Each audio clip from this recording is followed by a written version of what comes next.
Sarah and I finally started the family we'd delayed for so long, adopting a beautiful little girl named Emma. When Sarah sensed that Emma was struggling to adjust during her first weeks with us, I listened.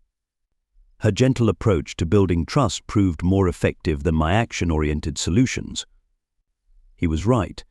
By working smarter instead of longer, by trusting my team, and by maintaining boundaries between work and home, I'd become more effective than ever. The wisdom Sarah had tried to share for years had transformed not just my health, but my entire approach to success. Last night, as we sat on our porch swing watching Emma play in the yard, Sarah squeezed my hand.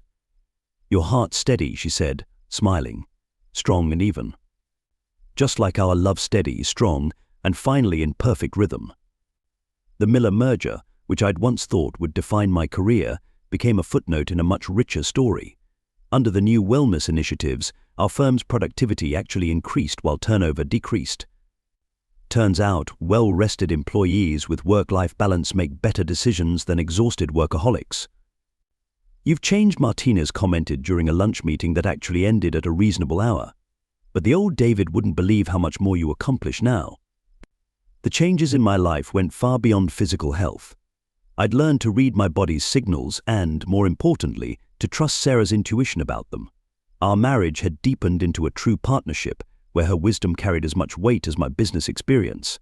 Success in business isn't just about closing deals, I told the audience. It's about building sustainable practices that value human capital as much as financial capital. Sometimes it takes a near-death experience to recognize that our most valuable assets are the relationships we nurture. The doctors had warned me that recovery would change my life. What they hadn't mentioned was how it would deepen my marriage, helping me understand that true partnership meant more than sharing a home and a bank account. It meant really listening to the person who knew me better than I knew myself. 1 year after my heart attack, I stood at the podium again, this time accepting Marshall Brooks's Innovation in Leadership Award for implementing the firm's comprehensive wellness program. Sarah sat in the front row, beaming with pride. Learning to trust her intuition became part of my recovery. When she said I was pushing too hard at physical therapy, she was right. When she suggested I was ready to start working part-time from home, she was right.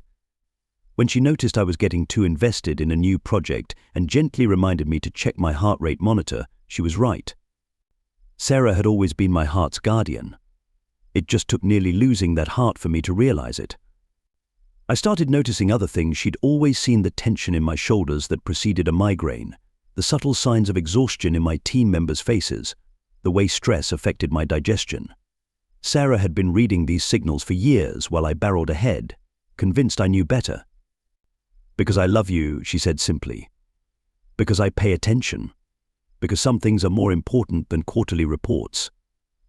"How do you always know?" I asked her one evening as we sat on our back porch, watching the sunset, something I'd never had time for before. The first time I tried to sneak in some late-night work, she appeared like a guardian angel, took my laptop, and led me to bed. "Your heart rate's up," she said simply. "I can tell by your breathing." Martinez visited regularly, keeping me updated on the office, but more importantly, showing me how unnecessary my constant presence had been. The team I'd trained was more than capable of handling things. The world hadn't stopped spinning because David Chen wasn't at his desk 18 hours a day. When I finally returned home, Sarah had transformed my home office. Gone was the stark corporate workspace. Instead, she'd created a warm room with comfortable seating, soft lighting, and most importantly, a strict no work after 7 p.m. rule posted on the door. "The board's approved your extended medical leave," he reported. "They've also implemented new wellness policies. Apparently, having a partner nearly die during a presentation tends to shake things up. Your new corner office," she announced, "where the most important business is living well." The weeks of recovery forced us to slow down, to really talk. Without the constant interruption of emails and phone calls, we rediscovered each other. Sarah brought in old photo albums, and we spent hours remembering the dreams we'd had when we were younger, dreams that had gotten buried under performance reviews and profit margins. Now I realized the only security that matters is this. I placed her hand over my healing heart. "Being alive to build that future with you."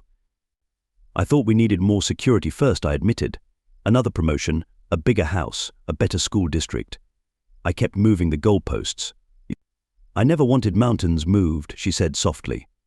I just wanted you to take care of yourself. To be here, really here, not just physically present while your mind was always at the office. We talked about having kids, she reminded me one evening, curled up in my hospital bed despite the nurses' protests. What happened to that dream? And now? Sarah took leave from her teaching job, transforming from worried wife to determined rehabilitation coach. She tracked my medications, monitored my diet, and celebrated every small victory the first time I walked the length of the hospital corridor, the day I climbed a full flight of stairs, the morning my hands stopped shaking. Later that night, as Sarah dozed in the uncomfortable hospital chair refusing to leave my side, I watched her and thought about how close I'd come to leaving her alone. How many times had she tried to prevent this exact scenario? How many warnings had I ignored, thinking I knew better? Recovery was the hardest thing I'd ever done. Harder than making partner. Harder than any deal I'd ever closed. My body, so long ignored, demanded attention with every labored breath and weak step. I remember I gripped the walker tighter, frustrated by my weakness. Remember when we first started dating, she asked one afternoon during my prescribed walking session around the hospital floor. You said you'd move mountains for me. The monitor beeped steadily, a rhythm that was now precious to me in a way I'd never imagined. Each beat was a second chance I almost didn't get. Each pulse was a reminder that sometimes the people who love us see the truth long before we're ready to admit it. I don't want sorry. I want you to live, she pressed her forehead to mine. I want you to understand that no deal, no career success, nothing is worth this. I want my husband back, not the workaholic who's killing himself for corporate approval, but the man I fell in love with. The one who used to talk about starting a family. Who dreamed of more than just the next big merger. Martinez visited later, bringing news that somehow seemed less important than it would have a week ago. The board approved the merger, he said. They were impressed that you literally gave your heart to the presentation. I reached for Sarah's hand, and even in sleep she held on tight. Not funny, Sarah scolded, but I could see the relief in her eyes, not for the deal, but for the weak laugh it startled out of me. My heart monitor betrayed the impact of her words, beeping faster. I'll change, I promised. I'll listen this time. Really listen. She smiled through her tears. You better. Because I'm not going anywhere, and I'm done watching you destroy yourself. Sarah's grip on my hand tightened as the doctor continued.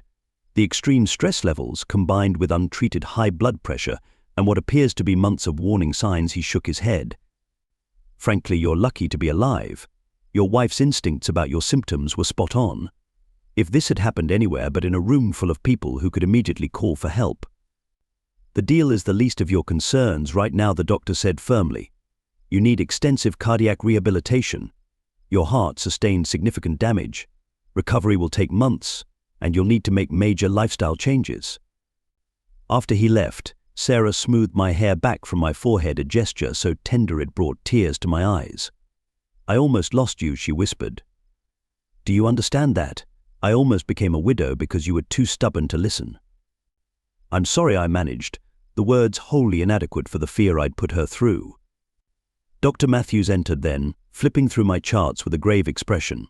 Mr. Chen, you experienced what we call a widowmaker heart attack, a complete blockage of your left anterior descending artery. The survival rate outside of a hospital is less than 12%. I clawed my way back to consciousness, fighting through layers of fog. The steady beep of monitors gradually came into focus, along with the antiseptic smell of hospital disinfectant.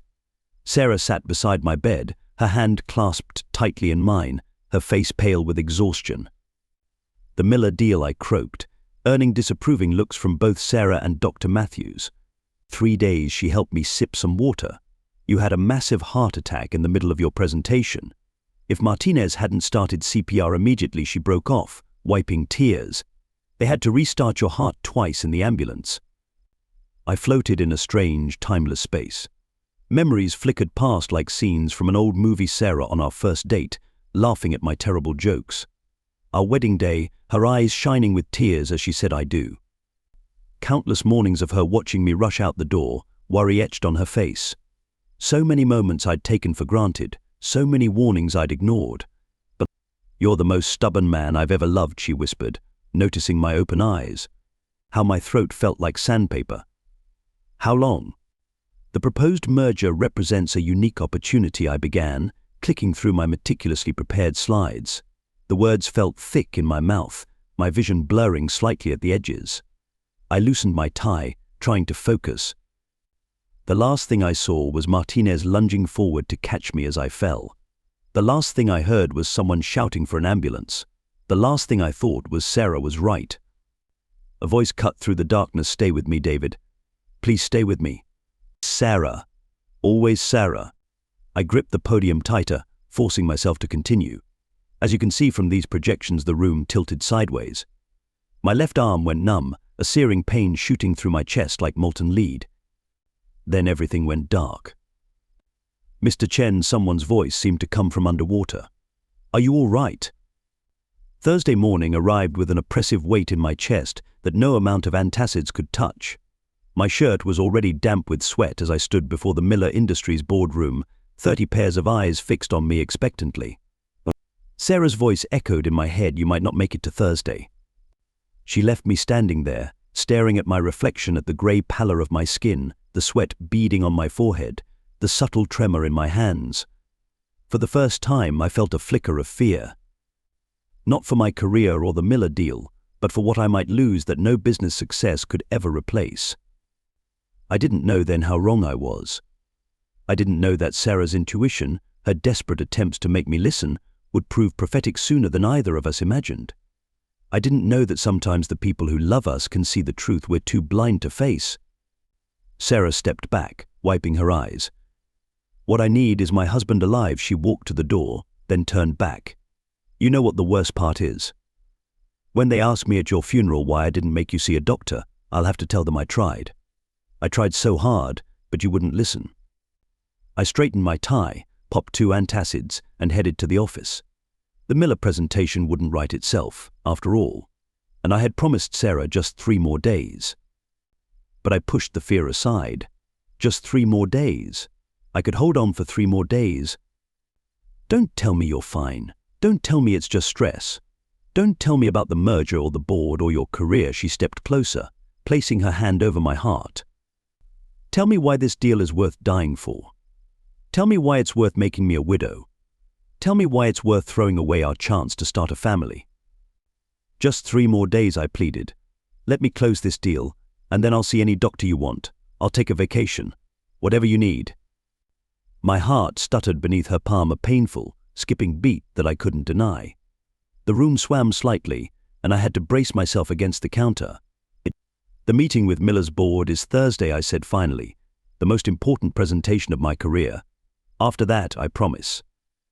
Thursday, Sarah laughed bitterly. You might not make it to Thursday. You can't what, David? Can't take care of yourself? Can't listen to your wife? Can't admit that you're literally working yourself to death? Her voice cracked. Do you know I lie awake at night listening to your heartbeat? It's irregular. Sometimes it skips beats. Sometimes it races so fast I can feel it through the mattress. I started to protest, but she held up her hand. Last night you stopped breathing in your sleep, twice. I counted the seconds until you started again. Tears spilled down her cheeks. 7 seconds the first time. 9 the second. Do you know what that felt like? For the first time, I really looked at my wife, the dark circles under her eyes, the tension in her shoulders, the fear she'd been carrying alone. Sarah, But even I couldn't ignore the signs forever. One morning, while shaving, I noticed my lips had a slightly bluish tinge. Sarah walked in just as I was leaning closer to the mirror, gripping the sink to steady myself against a wave of dizziness. Sarah, I have 3 meetings this morning and a lunch with the Miller executives. I can't. Sarah noticed everything. She started showing up at my office with lunch, watching me like a hawk until I ate something besides coffee and energy drinks. My assistant Janet, conspiring with my wife, began blocking off my calendar for client meetings that were actually intended to be rest periods. I loosened my tie, trying to ignore the now familiar tightness in my chest. The board should worry about hitting our quarterly targets instead of my appearance. That's it, she grabbed her phone. I'm calling Dr. Matthews right now. The board is worried about you, Martinez, my protégé mentioned one evening as we pored over the Miller financials. You look pretty rough in the last presentation. Sarah started leaving doctor's appointment cards on my desk. I'd find them tucked between contract drafts, stuck to my laptop screen, slipped into my briefcase. Each time I'd shake my head and toss them aside. The tremor in my left hand had gotten worse, but I blamed it on exhaustion and caffeine. But not everyone had started popping antacids like candy to combat the burning in their chest. Not everyone had to loosen their collar 3 times during client meetings because they couldn't catch their breath. Not everyone saw spots dancing at the edges of their vision during their morning commute. The next few weeks blurred together in a haze of meetings, presentations, and late nights.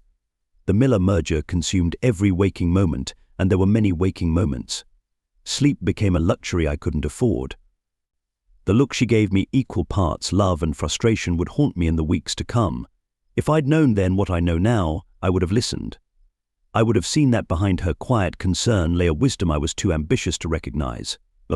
"It's just stress," I'd mumble, already half asleep. "Everyone in finance lives like this." Instead, I grabbed my briefcase and headed for the door, leaving my wife's unspoken fears echoing in the space between us. "Your heart's racing," she'd say, pressing her hand against my chest when I'd finally crawl into bed at 2 a.m. "This isn't normal, David." I kissed her palm before standing to straighten my tie. "You worry too much. I'm fine. The deal will still be there after you see a doctor." She touched my cheek, her eyes pleading. "Something's not right. I can feel it." I waved off her concerns, already scrolling through the day's meetings. "I'll sleep when the Miller merger is complete. This could be the biggest deal of my career, Sarah. I can't slow down now." And the headaches. The chest pain you think I haven't noticed. She perched on my desk, forcing me to look at her. "David, when was the last time you had a full night's sleep?" "Just caffeine jitters." I flexed my fingers, ignoring the slight tremor that had become more noticeable lately. Sarah found me there 3 hours later, still hunched over my laptop. She set a cup of coffee beside me, her silent protest against my 4th cup of the morning. "Your hands are shaking," she said softly. I was David Chen, youngest partner at Marshall Brooks investment firm, known for closing impossible deals and working miracle turnarounds. My corner office downtown was plastered with awards and recognition. Business magazines called me a rising star. What they didn't mention was the cost. "Just one email, honey. Go back to sleep." I kissed her forehead and headed to my home office, knowing full well one email would become 2 hours of work before my actual workday began. In the dim light filtering through our bedroom curtains, I could see the worry etched across her face.